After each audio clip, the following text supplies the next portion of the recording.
nga 3 mwezi oguwedde Obuganda bwakunganira ku Lutikko Namirembe okuza amatikira g'omutanda ag'omulundi ogwa 31. Bino byatuukira mu kiseera nga waliwo abantu ab'enjawulo abazze bateeka obubaka ku mitimbagano obulaga nga bwe waliwo embiranye wakati w'Obwakabaka n'ekibiina ki NUP.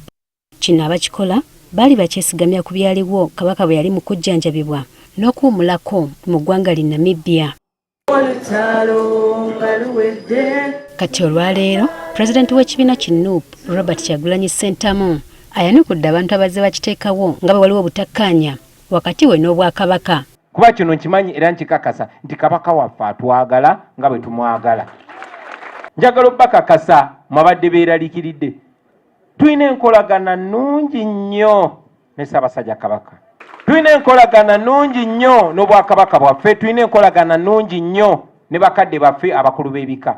Ono agamba nti enkolagana yo n'Obwakabaka agyenyumirizaamu. Mutambule nga muli confident nga mukimanyi nti Kabaka waffe atwagala nga bwe tukola ki? Ate bye tukola tabyevuma kuba tebiswaza. N'obubaka bwe tuwa tebuswaza. So temukkiriza muntu yenna bajja kumulamwa. Takomi wano akulisizaayo ne Kabaka okuva e Namibia. Okusooka njagala okutwala omukisa guno okulisaayo Ssaabasajja Kabaka. Njagala okwebaza Katonda olw'obulamu bwa Ssaabasajja Kabaka. Njagala okubeebaza mwenna abaasabira Ssaabasajja Kabaka. Era mbasabe mwongere musabe. Mwongere muwonge, mwongere mubikumemu, mwongere musiibe okulaba nga Kabaka waffe atereera ddala mu sheepu gye tumumanyiddemu. Kyagulanyi era asabye bannakibiina okubeera abeegendereza n'abantu aboogera ebyakalebule okubaawulayawula. Muzze mulaba gavumenti ya Museveni.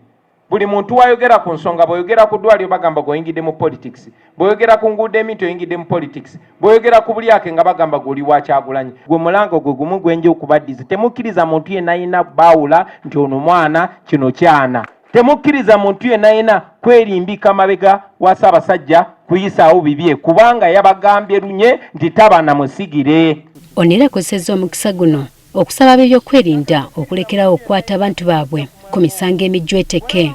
Twongera okubanja kireewo Bobby Yanga ne baganda baffe bonna be basibye mu bumenyi bw'amateeka.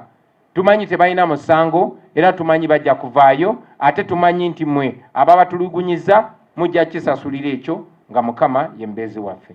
Ekibiina kirese n'abamu ku bantu abazze bawambibwa ab'ebyokwerinda. Bwe bantuusaawo ne baddamu ne baŋŋamba sayininga balina empapula ez'enjawulo zaali 6. Ne mbagamba bannange ensayininga ebiki bye muŋŋamba okusayininga nga sibitegeera. Ne baŋŋamba ogenda kusayininga kati mba nkyakaayana akamu ku bali abasajja abana akasajja ne kajja ne kaŋŋamba ogenda kusayininga kati batiisa ne batugaba mutule wansi teri kuyimuka ne banjako essimu yange ne bagitwala ebweru eyo simanyi baali banoonyaamu. Kyagulanyi era asimye omulimu gw'abakulembeze n'abavubuka okuvaayo okuvumirira obuli bw'enguzi obweyongedde mu ggwanga. Abaavuddeyo nga temuvuddeyo mu kibiina kya bufuzi kyonna oba ddiini yonna oba ggwanga lyonna wabula nga musazeewo okutya kwammwe mu kuteeka esaidi mulwanyise obuli bw'enguzi kuba obuli bw'enguzi bwe bubakumye mu mbeera eno. Obubbi tubuyita buli bwanguzi naye olwo olulimi lugonza lufuula ekyo ekikolobero lukifuula kiri simple. Obwo bubbi basebo ne bannyabo temulekerawo temupowa. Ekibiina era kitongozza enkola y'abawagizi okufuna kaddi z'ekibiina nga bayita ku mutimbagano. Bano era okwogera bino ng'omu ku babadde bakulira abakumi ba Pulezidenti wa NUP Robert Kyagulanyi Ssentamu Akilewo Kivumbi asindikiddwa kwa limande luzira oluvannyuma lw'okugulwako gw'okusangibwa n'ebintu by'amagye mu bukyamu. Jennifer Kabale agafeeyo ku Spark TV.